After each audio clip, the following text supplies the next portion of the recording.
உங்களை சுற்றி என்ன நடக்கிறது? உண்மையை தெரிந்து கொள்ள வேண்டுமா? 24/7 தொடர் நேரலை. உள்ளூர் முதல் உலக அரசியல் வரை முக்கிய அரசியல் தலைவர்களுடன் அனல் பறக்கும் நேர்காணல்கள், விறுவிறுப்பான விவாதங்கள், ஆழமான அரசியல் பார்வைகள். யூடியூப், ட்விட்டர், பேஸ்புக், இன்ஸ்டாகிராம், அரட்டை, டெலிகிராம், வாட்ஸ்அப் என எங்கெல்லாம் நீங்கள் இருக்கிறீர்களோ அங்கெல்லாம் உங்கள் சாணக்யா. இது குழந்தைகள் மற்றும் மாணவர்களுடன் தொடர்புடைய விவகாரம். இந்த நாட்டின் எதிர்காலம் நம் மாணவர்களின் கைகளில்தான் உள்ளது. இதுவரை இந்த விவகாரத்தில் மேற்கொள்ளப்பட்ட அனைத்து நடவடிக்கைகளிலும் உண்மையில் குற்றம் செய்தவர்கள், வினாத்தாளை கசியவிட்டவர்கள், பணம் கொடுத்து வினாத்தாளை வாங்கியவர்கள் கைது செய்யப்பட்டுள்ளனர். அரசு அவர்களை கைது செய்துள்ளது. இன்று பிரதமரும் இந்த குற்றவாளிகள் மீது விரைவு நீதிமன்றங்கள் மூலம் கடுமையான நடவடிக்கை எடுக்கப்படும் என்றும், இது தண்டனைக்குரிய குற்றம் என்பதால் அவர்கள் சட்டப்படி தண்டிக்கப்படுவார்கள் என்றும் தெரிவித்துள்ளார். குழந்தைகளுக்கு விரைவில் நீதி கிடைக்க வேண்டும். அதற்காக அரசு முழு அர்ப்பணிப்புடனும் கடுமையான உழைப்புடனும் செயல்பட்டு வருகிறது. வினாத்தாள் கசிவு தெரியவந்த உடனேயே அனைத்து வகையிலும் விரைவாக மறு தேர்வு நடத்தப்பட்டது.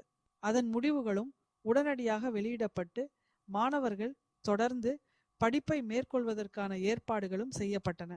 இதற்கு பிறகும் விவாதம் நடத்த வேண்டிய அவசியம் இருந்தால் நிச்சயமாக நடத்த வேண்டும். அது அவசியம் என்றே நான் நம்புகிறேன். நாடாளுமன்றத்தில் விவாதம் நடத்துங்கள். அதற்கு அரசு தயாராக உள்ளது. அதற்கான உறுதியையும் அளித்துள்ளது. வாருங்கள், விவாதிப்போம்.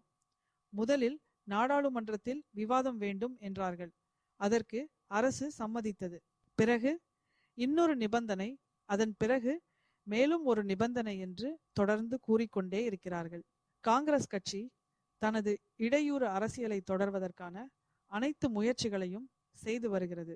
அரசு விவாதத்துக்கு முன்வந்த பிறகும், சபாநாயகரும் அதற்கு ஒப்புதல் அளித்த பிறகும் அவையை ஏன் தொடர்ந்து முடக்குகிறார்கள்? இதனால் எனக்கு ஒரு விஷயம் தெளிவாகிறது. மாணவர்களின் நலனில் காங்கிரஸ் கட்சிக்கு அக்கறை இல்லை. அரசியல் செய்வதற்கும் அவையை முடக்குவதற்கும் மட்டுமே அவர்கள் முயற்சி செய்கிறார்கள். விவாதம் நடந்தால் அரசு உண்மைகளை வெளிப்படுத்திவிடும் என்ற அச்சத்தால் இந்த விவகாரத்தை பற்றி காங்கிரஸ் விவாதிக்க விரும்பவில்லை. மாறாக குற்றவாளிகளை விடுத்து குற்றத்தை தடுக்க முயன்றவர்கள் மீதே பழி சுமத்துகிறது.